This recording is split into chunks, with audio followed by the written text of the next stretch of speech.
É como é pessoal, Moquinho está ali, fala Nilton Livinho, ser bem-vindo ali no canal, nós bem logo, depois gosto, da participa no comentário, partilha para outro alguém bem descobrindo também, e hoje conteúdos que nós trazemos ali, novidade crioulo, e das vezes nós trazemos Rod Wise, ou Rod Wiris, ou Moquinho está falando, nós falamos no comentário, Moquinho está pronunciando o nome daquele Matagal, quer dizer, Tarzan, ou não vai?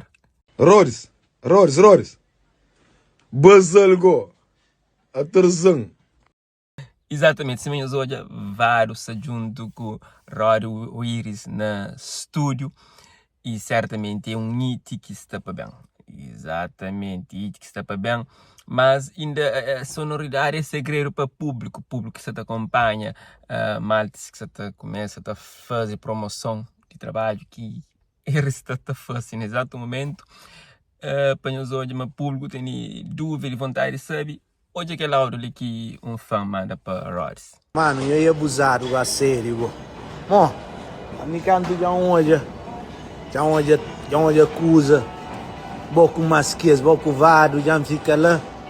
Poupa acusa para toca, caçata toca. Já sube o volume de telefone, caçatada. Já mexe naquele botão mais arriba de volume, que tá pondo silêncio, que tá pondo acusas. Caçatada, frente. A telefone, caçatada. Também eu estou no posto mais um mês, estou na coisa assim, coisa catada. Mano, não estou por alguém morrer de coração aquela hora, caralho. Só curiosidade, já me diga ali, me pensa no telefone, já estraga sendo, eu que apoio voz. Depois de onde amanhã foi, eu que apoio voz. Mano, que ela que está fazendo, não, man. Não deixa a coisa de ter que roca, olha.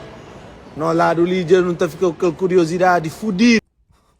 Bravo, quando me diram não, o Rods já dura mal, mas claro, só que eu falei o telefone, eu moro aqui, eu falei lá para cada problema, para o problema que está no telefone, se realmente o Rods ainda que partilha áudio, coisa que se acontece dentro do estúdio, já não sabe, é hit que está a fazer, rapaz, tem chave de hits, então eles dois juntos, certamente, esse tempo é planeta, tem de gig. Ou não, nós que fãs daquele suporte no comentário e qual é?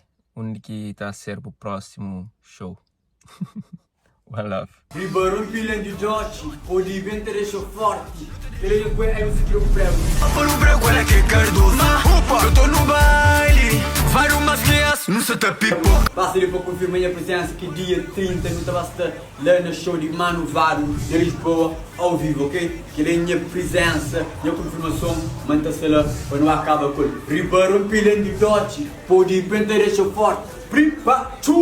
Carne na brasa se ribeirão, sempre o problema se ribeirão, anche agora de guerra se ribeirão, na muito lara